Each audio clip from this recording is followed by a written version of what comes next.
Thank you guys. What a crowd and what a conference. I hope you guys enjoyed it. We, as a marketing team, we put a lot of effort and a lot of thought into it. And I can truly say that we as a team have fun putting things together for people like you. Because you're special, because you come from all over Europe, and because obviously you like Liferay. I have these favorite stories from all these events. And I would like to share you one story that I picked up last year. And that was with somebody who's never been in touch with Liferay before, or not very much. They came to this DEVCON event, and they asked me to put them in touch with a Liferay expert to talk about a certain topic. And so as I was leading them through the crowd out here in the foyer, I asked them, so how do you like the event, and how do you like Liferay? And they said, well, we are using a competitor product of yours. They're also in the Magic Quadrant. I cannot tell you the name, but I can tell you it has 3 letters and it doesn't start with I. And they said it's working with that product was like working or looking at a black and white TV. And then they said, well, now we got to know Liferay, and it's like going from black and white to Ultra HD. And that was cool for me as a marketer, because I can tell these stories, but I think they really meant it. And I think for a lot of people who encounter the product, it's really eye-opening what you can do with it, with all the features, with all the flexibility, with all the scalability. And I hope that you got to learn about this and are walking home not expired, probably too, but inspired as well. Now, what I would like to talk in this talk is not about the product, right? And this is a talk at the end, and indeed there was no abstract given in the agenda. I would like to talk to you about Liferay's vision, and that is not what's going to happen in the future, but what we want to accomplish as a company. As every company, we started out quite small, right? But the founders had a particular vision in mind. And as it grew, there were people like-minded with the founders that came on board, and they grew a product, but this vision always stayed intact. And we summarized it recently in this way. This is Liferay's vision statement. It is to see people reach their full potential to serve others.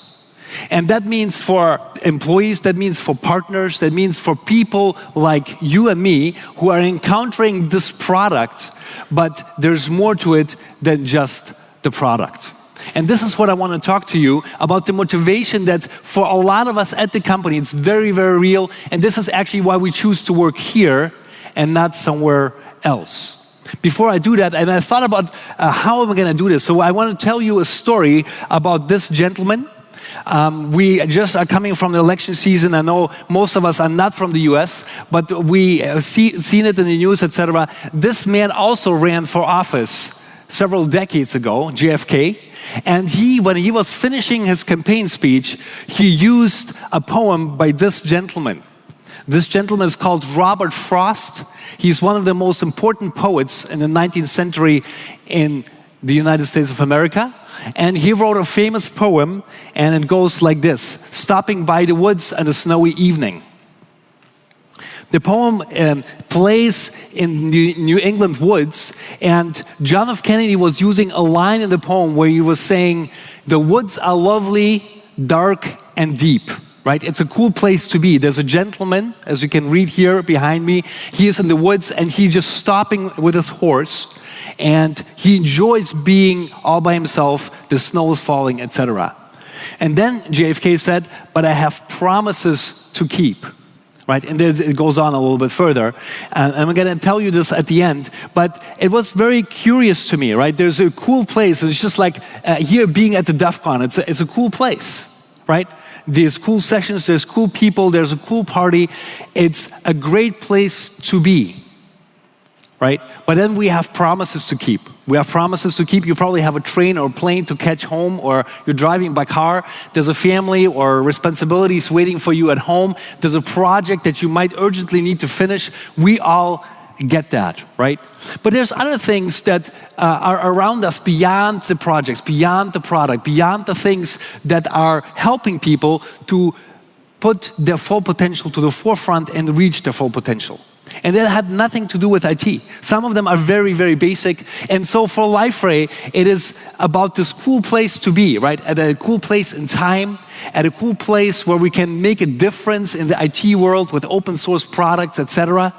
But it is about so much more. And as I was thinking about it, I was saying, how am I going to bring these things? So you know now the why. We care about things happening in this world deeply. We spend a lot of money. Liferay actually donates money to charities. Some of the Liferay employees are going on employee voluntary program trips where they devote some of their time to charitable organizations to help them. And so I want to take you in with a couple stories into how we actually do this as a company. And the way I want to do this is I want to tell you about 4 articles that I read in the last couple weeks, and 4 articles that made me think as I prepared for this talk and that had parallels to it. The first article you see here on screen. This is a gentleman, this is a professor from one of the most prestigious universities worldwide, Massachusetts Institute of Technology. It is based in Boston, Massachusetts, and Robert Langer, he is one of the professors there. He leads an entire institute, and this guy is a brain, okay? This gentleman, he wrote over 1,300 different articles on the subject of biochemistry and pharmaceutical stuff. He does a lot of research and everything like that. I read up on it, he is the most quoted engineer in history, right? He holds over 1,000 patents or patents pending. So he's a pretty smart guy, right?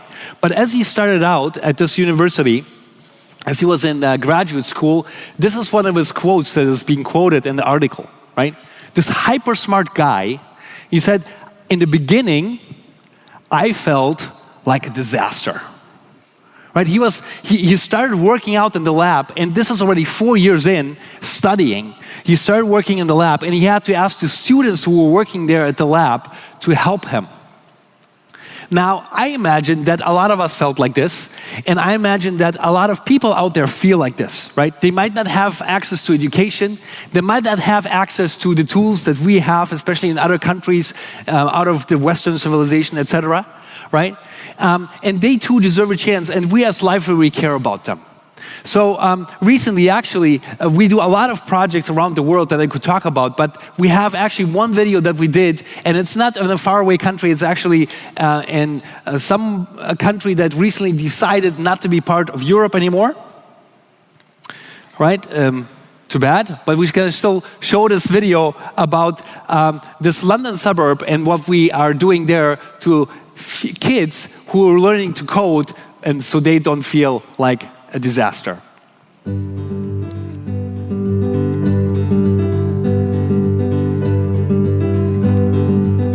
I'm Michael Cawley. I'm the General Manager for Liferay in the UK, and we're here today at Court of Brixton to donate some equipment to this great community organisation. Court of Brixton is a community group, and we teach young children between the ages of about 9 or 10, up to 18. In our local community, we teach these youngsters computer programming. We learn all different types of things, so HTML, JavaScript, Java, Python, loads of stuff. They set challenges that are really challenging. The people that run it are very friendly, and it's a very friendly atmosphere. I'm a software developer. I work in financial services. I work in investment banking. The ability that we have to kind of add our own experience and knowledge and insight, and the things that we've learned and failed from, we can kind of help show the kids how to learn and fail, and they kind of realize that learning and failing is part of the experience and part of the process. When they get that, I think that's the most exciting thing. It's been really important for us because coding is something my son has an interest in, and it's really developing his computer skills and giving him confidence in areas that he hasn't been able to cover at school. The project's been helping the community because it's actually providing a community for the children who have an interest in this, and it's bringing them together and letting them work on projects together and finding friends of a similar interest. It's really amazing that it's been provided free of charge and that pretty much anyone has access to it. I like it because it's fun and I get to learn a lot about coding, and I really want to have a job where I have to code when I'm older. We got involved with Court of Brixton basically because it was a really interesting community project. It's about training the next generation of developers. So it's home ground for us in Liferay. They give access to coding for kids who normally wouldn't get this kind of training.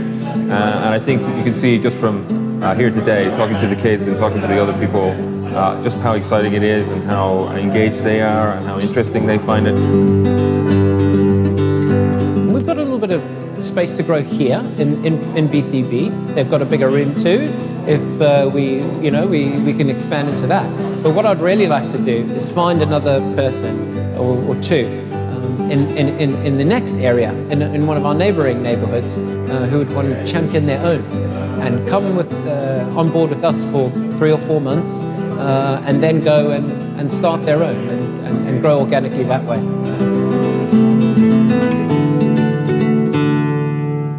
So here we have a very concrete way of helping kids to learn how to code and to be prepared for the digital transformation that some thought leaders say that hasn't even started yet. So that was the first article that kind of put this together, a sense of failure, and it reminded me that we as a company, or we as individuals, or the London office actually is contributing for 2 people so they don't feel unequally unprepared. Now, the second article that I read is an article from the New York Times, and this gentleman, James Gleick, he, in the wake of the change from summertime to wintertime, he argued it is time to dump time zones, okay? I know this is a quite radical idea for all of us because you get into a plane, you travel somewhere further, you always switch your clock. We're so used to them, we're putting them into our Google calendars, etc. But what he says, right, is that he would be saying no more resetting clocks, no more wondering what time it is in Peroya or Petropavlovsk. Our biological clocks can stay with the sun, and as they have from the dawn of history, that's what it would be. Only the numerals will change, and they have always been arbitrary. What he's arguing for is that we would, take a certain time zone and fix that time zone, and it would be 12 o'clock everywhere at the same time. Now, for me, it took a while to realize what that actually would mean, right? For me, it would mean that I don't eat lunch at noon, but I eat lunch at 1 o'clock. It's fair, right? But for people who live, for example, in the United States or in China, that would totally whack off their rhythm, but not in the sense of biological rhythm, but as they look at the clock. It would totally change their view at how they are looking at time in the beginning, but then we would quickly get used to it. But imagine all the advantages that we would have, right? If you say, we're gonna have a developers meeting with people from Australia and from the US, and you are in Europe, right here, you can say, we meet at 4 o'clock in the afternoon. And everybody said, okay, 4 o'clock it is, and everybody showed up because there's no 3 different time zones and everything else that is happening. And so this article reminded me that hopefully, actually, I am for this thing. And if anybody would write up a petition, I would do it in a heartbeat because I have people all over the place that I talk to, and sometimes I'm late for meetings and sometimes I'm early. But here's the thing. It took me a while to think, okay, this is different and I need to get used to this. And I believe that a lot of times when we get involved in charitable work or in helping organizations that are for nonprofit, it needs a little leap of, let's say, into the different world, right? This is what a lot of Liferay employees have been experiencing. This is part of our Spain team. You can see Jorge and his kid here and his wife. And they've been part of a painting crew that's been painting a house for victims of human trafficking. right? And what happened there, and then this is why I love this story, is that during this Saturday that they showed up to paint, they met one of our customers there. And it was totally unplanned. This lady over there sitting in the first row, she is with the company Telefonica, and she also signed up for this voluntary program. And she also came, and they were doing customer and service provider right there together, this service project. And I thought, this is beautiful, but this thing only happens when you're ready to take on something new. There's a bunch of other things that people are doing all over the world, and then I would like to take you again to the Spain team and show you what they recently did this year in order to make their communities a little bit more beautiful and safe.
As you can see, this is an internal video that was made to show people what happens when you go on such a trip. The third article that I read was actually suggested to me by my son. He last week asked me, Daddy, he's a big Star Wars fan, Daddy, do you know why J.J. Abrams is not directing episode 8? Did you know that? Who of you knew that J.J. Abrams is not directing next Star Wars? I didn't know Star Wars people. Oh, over here, you guys. The others don't care.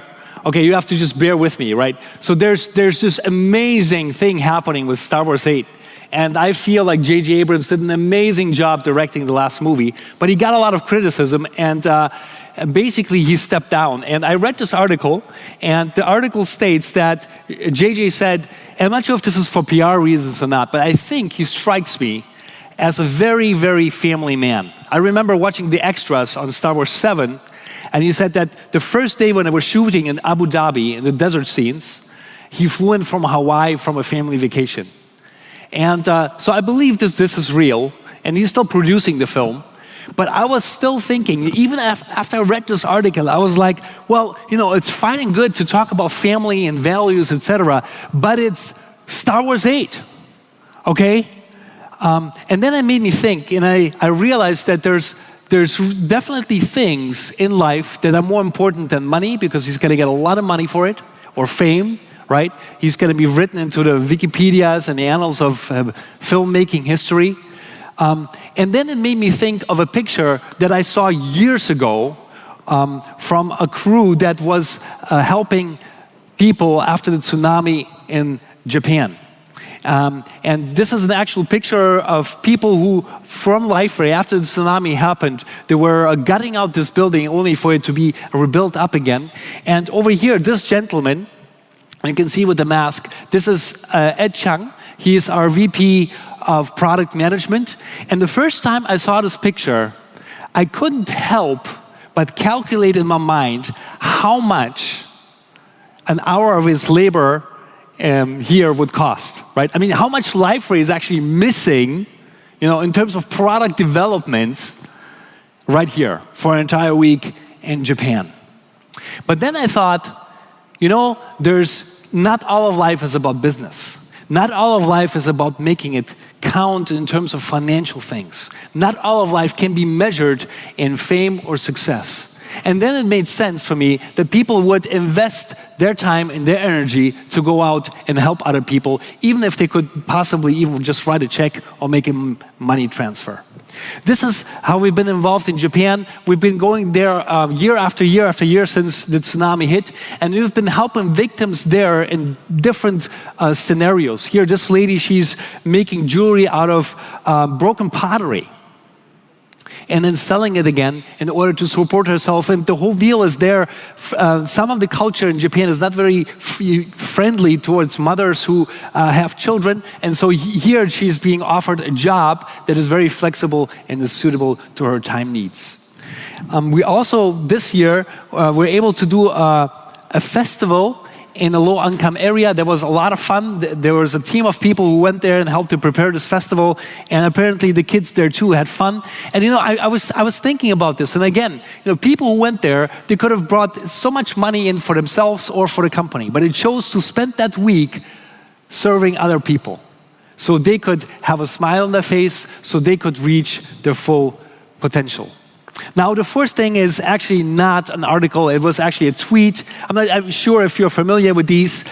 This is by a gentleman from Asia, and he builds these cubes, right? They're very nice metallic cubes. This is not gold, but it's a little bit refined with metal, and this is the purpose of this cube. It just only has one function, right? And it's to hold up your cable, your charging cable at your desk, so when you unplug it from your computer, it doesn't fall down, right?